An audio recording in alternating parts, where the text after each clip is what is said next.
Headlines sponsored by Bhushan jewellers, एहसास अपनेपन का। सुंदरनगर का एमसीएच बनेगा डेडिकेटेड कोविड केयर सेंटर। मुख्यमंत्री ने निरीक्षण के बाद सुंदरनगर में की घोषणा। अस्पताल में बिस्तरों की संख्या को बढ़ाने का काम जारी। बिलासपुर में 3 मई से निजी बसों का संचालन होगा बंद। बिलासपुर निजी बस ऑपरेटर यूनियन ने उपायुक्त को भेजा ज्ञापन। 8 महीनों से मांगों को लेकर प्रदेश सरकार से लगाई जा रही गुहार, लेकिन नहीं हुआ कोई समाधान। सोलन हिमाचल के प्रवेश द्वार परवाणु में होगी सख्ती। सोलन उपायुक्त के चमन ने जारी किए निर्देश। ऑनलाइन रजिस्ट्रेशन करवाकर ही क्रॉस करने दिया जाएगा बॉर्डर। और चंबा के ग्राम पंचायत बकाणी के गांव भजलुई में एक मकान जलकर हुआ राख। घटना के समय परिवार था मकान के अंदर। परिवार ने भागकर बचाई अपनी जान। आग से करीब 8 लाख रुपए का नुकसान। नमस्कार, आप देख रहे हैं एचपी 24x7। मैं हूं जनीशा। मुख्यमंत्री जयराम ठाकुर ने सुंदरनगर के मातृ शिशु अस्पताल का दौरा किया और उसे डेडिकेटेड कोविड केयर सेंटर बनाने की घोषणा की। उन्होंने गहराई से निरीक्षण करते हुए अधिकारियों को निर्देश दिए कि वह जल्द से जल्द इस पर काम करें। हिमाचल प्रदेश मुख्यमंत्री जयराम ठाकुर ने मातृ शिशु अस्पताल सुंदरनगर का दौरा किया। उन्होंने पत्रकारों से बात करते हुए कहा कि प्रदेश में उनकी प्राथमिकता स्वास्थ्य सेवाओं को लेकर है और कोरोना आपदा के दौरान बेडों की संख्या बनाना और उन्हें बढ़ाने पर काम चला हुआ है। उन्होंने कहा कि पूरे प्रदेश में ज्यादा से ज्यादा बेडों की संख्या बढ़ाने के लिए आने वाले दिनों में राधा स्वामी और अन्य निजी संगठनों से भी मदद ली जाएगी। उन्होंने लोगों से आग्रह किया है कि लोग घर पर ही रहें और कोरोना आपदा से जीतने के लिए सरकार की मदद करें। पूरे प्रदेश में कोविड के मामलों को ध्यान में रखते हुए हम अपने सारे अरेंजमेंट को अपग्रेड करने के लिए प्लान कर रहे हैं। उस दृष्टि से मंडी जिले के अंतर्गत अभी तक हमारी जो बेड कैपेसिटी है वो हमने पहले ही इन्हांस कर दी है, पहले ही हमने उसमें बढ़ा दिया है। और नेक्स्ट ऑफ जो हमारा मेडिकल कॉलेज है, उस मेडिकल कॉलेज को पूरा डेडिकेट किया है कोविड के लिए। और उसी के साथ में हमने एडजॉइनिंग में एक ग्राउंड था, उस ग्राउंड में मेकशिफ्ट अरेंजमेंट के अंतर्गत जो है वो लगभग 100 बेड की और एकोमोडेशन जो वहाँ पर की है और जो 4-5 दिन के अंदर बनकर तैयार हो जाएगी। बीबीएमबी का हमारा सुंदरनगर में वहाँ पर भी हमने बेड्स जो है वो डेडिकेट किए हैं पर्टिकुलरली कोविड पेशेंट के लिए, और वो भी अच्छी अपनी सेवाएं दे रहे हैं। रत्ती की हमारी जो सीएचसी है वहाँ पर भी ये व्यवस्था की गई है।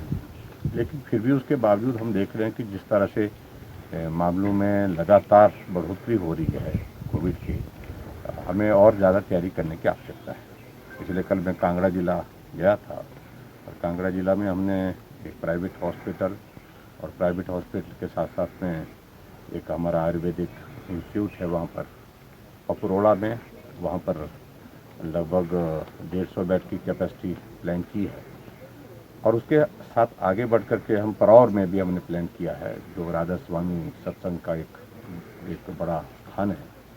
वहाँ पर आने वाले समय में पहले तो 250 की कैपेसिटी से हम शुरू करेंगे उसको, ऐसा प्लान किया है। लेकिन आगे बढ़ करके वो 1000 की कैपेसिटी बेड कैपेसिटी का हो सकता है। पर्यटन नगरी मनाली में शिक्षा मंत्री गोविंद सिंह ठाकुर ने स्वास्थ्य विभाग द्वारा चलाए जा रहे कोविड टीकाकरण केंद्र का निरीक्षण किया और लोगों का हालचाल पूछा।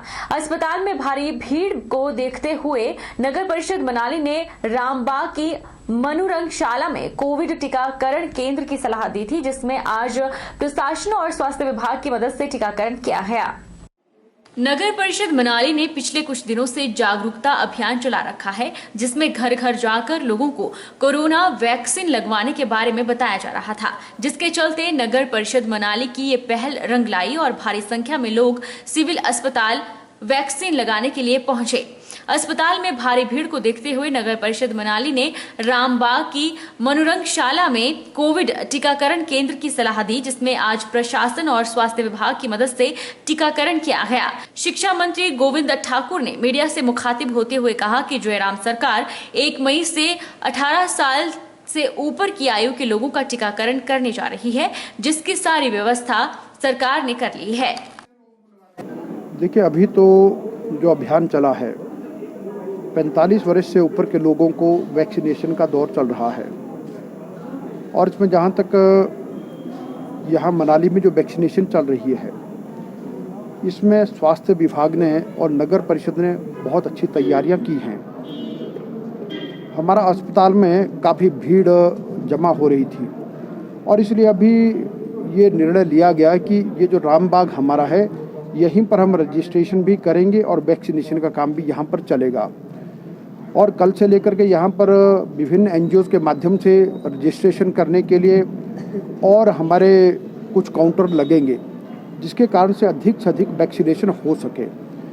और जहाँ तक प्रश्न है कि अभी 1 मई से लेकर के 18 साल के से लेकर 44 साल के मध्य में जो लोग हैं उनकी भी वैक्सीनेशन होनी है, उसकी तैयारियां भी सरकार ने पूरी कर ली है। और हिमाचल प्रदेश के मुख्यमंत्री जयराम ठाकुर जी ने ये कहा है कि हम वैक्सीनेशन पूरे प्रदेश में है, जितने हमारे सरकारी संस्थानों में होगी सभी को हम मुफ्त में ही करके देंगे और सबको फ्री में होगा। ये निर्णय एक बहुत अच्छा है और सबके भले के लिए है। जिला सोलन में कोरोना के मामले लगातार बढ़ते जा रहे हैं, जिसके बाद अब प्रदेश सरकार ने सख्ती कर दी है। उपायुक्त सोलन केसी चमन ने आदेश जारी करते हुए कहा कि हिमाचल के प्रवेश द्वार परवाणु में पुलिस चेकिंग की जाएगी। बाहरी राज्य से आने वाले व्यक्ति को RT-PCR रिपोर्ट नेगेटिव लाना अनिवार्य है। साथ ही उसे ऑनलाइन रजिस्ट्रेशन करवा कर ही बॉर्डर क्रॉस करने दिया जाएगा। सोलन हिमाचल के प्रवेश द्वार परवाणु में अब सख्ती होगी, जिसको लेकर सोलन उपायुक्त ने निर्देश जारी कर दिए हैं। उपायुक्त ने कहा कि जिला में कोरोना के मामले लगातार बढ़ने से बॉर्डर पर सख्ती की गई है। रात्रि कर्फ्यू के दौरान आवश्यक चीजों को ही आने जाने की अनुमति होगी। इसके अलावा उद्योगों में कार्यरत कर्मचारियों को कंपनी का आई कार्ड पहनना होगा। उपायुक्त केसी चमन ने लोगों से आग्रह करते हुए कहा कि वह कोरोना को बिल्कुल भी हल्के में ना ले और कोरोना नियमों का पालन सुनिश्चित करे। बॉर्डर में रेगुलेशन रहेगा, थोड़ा चेकिंग रहेगा, उसमें जो सेल्फ जनरेटेड पास है, लेकिन उसकी रेगुलेशन हम ट्रैफिक चेक पोस्ट आज लग जाएगी, उसकी पूरी तैयारियां हैं। आज से नाइट कर्फ्यू रहेगा। नाइट कर्फ्यू में क्योंकि इंडस्ट्रियलाइज डिस्ट्रिक्ट है, इसमें हमने उद्योग जगत के लिए जो जैसे उनकी मूवमेंट आवाजाही है उसमें उनकी पूरी छूट रहेगी। और इसमें जो भी इंडस्ट्रियल ओनर्स हैं वो किसी जिस गाड़ी में आते हैं वो अपना पास जो उनका जो है आइडेंटिटी है वो साथ लेके चलेंगे। और जो वर्क फोर्स है, इंडस्ट्रियल वर्क फोर्स है, MSME की काफ़ी सारी जो है जो विद इन BBN फुट पे चलती है, उनको हमने एग्जाम्पशन दिए है कि ऑन फुट मूवमेंट सिर्फ एग्जाम्पशन उनको है, बाकी किसी को एग्जाम्पशंस नहीं है। इंटर स्टेट मूवमेंट में कोई बाधा नहीं है। जो बसें चलेगी जो दूसरे स्थानों को जा रही है वो बसें यथावत चलती रहेगी। नेशनल हाईवे में और मेजर डिस्ट्रिक्ट रोड में जो है जो खाने की जगह है, ढाबा है, जो ट्रक यूनियंस के जो है जो ट्रांसपोर्टर है उनकी खाने की सुविधा है वो बरकरार रहेगी, उनके लिए परमिशन है। और जो रिपेयर की शॉप्स है वो भी है। और अन्य सभी जो मेडिकल एक्सीजेंसीज में जाएंगे वो सारे कर्फ्यू से उनको राहत दी गई। रामपुर में कोरोना के बढ़ते प्रभाव को देखते हुए प्रशासन ने सभी विभाग के अधिकारियों के साथ बैठक की। इस दौरान सरकार द्वारा जारी दिशा निर्देशों को रामपुर उपमंडल क्षेत्र में कड़ाई से पालन की रणनीति बनाई गई। इस दौरान विभिन्न विभागों के अधिकारियों ने अपने सुझाव भी दिए।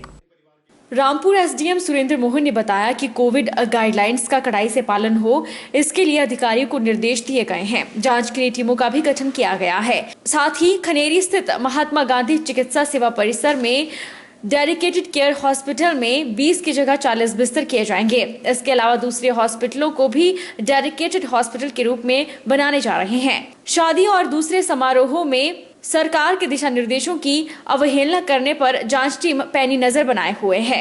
इसके अलावा RTO और HRTC के RM को भी निर्देश दिए गए हैं कि 50% से ज्यादा बसों में सवारियां नहीं होगी। खंड विकास अधिकारी को नगर परिषद के कार्यकारी अधिकारी सुनिश्चित करेंगे कि पंचायत और नगर परिषद क्षेत्र में सैनिटाइज रोज हो। फर्स्टली एक तो हमारे पास जो डेडिकेटेड कोविड केयर हॉस्पिटल है खनेरी में, उसमें हम जो बेड कैपेसिटी अभी 20 की है उसको हम इनहांस करके 40 कर रहे हैं। और आने वाले समय में हमने आगामी 10-15 दिन के बाद इसका रिव्यू लेकर हम जो बेड कैपेसिटी है दूसरे हॉस्पिटल में भी डेडिकेटेड कोविड केयर हॉस्पिटल के रूप में हम बनाने जा रहे हैं। इसके बारे में भी हमारा जो रूपरेखा है वो तैयार हो रही है।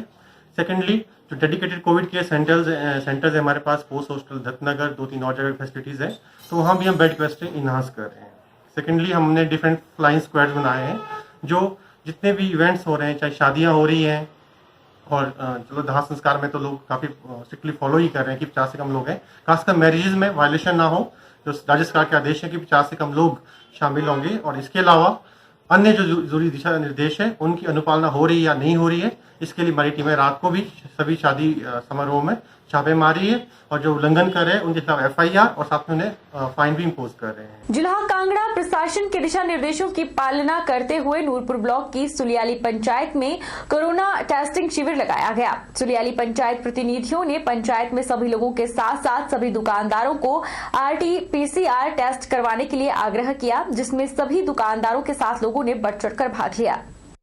सुलियाली पंचायत प्रधान सुनील शर्मा ने कहा कि कोरोना के बढ़ते मामलों को लेकर और प्रशासन के दिशा निर्देश की पालना करते हुए सुलियाली पंचायत में कोरोना टेस्टिंग शिविर लगाया गया, जिसमें पंचायत के सभी दुकानदारों के RT-PCR टेस्ट करवाए गए, क्योंकि अगर दुकानदार सुरक्षित हैं तो सभी सुरक्षित रहेंगे।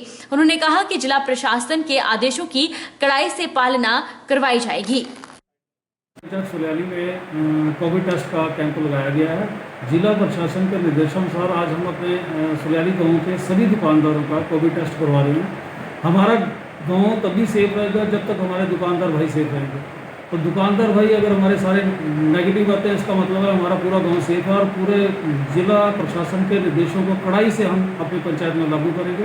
वक्त तो चला है छोटे से ब्रेक का, ब्रेक के बाद फौरन लौटेंगे।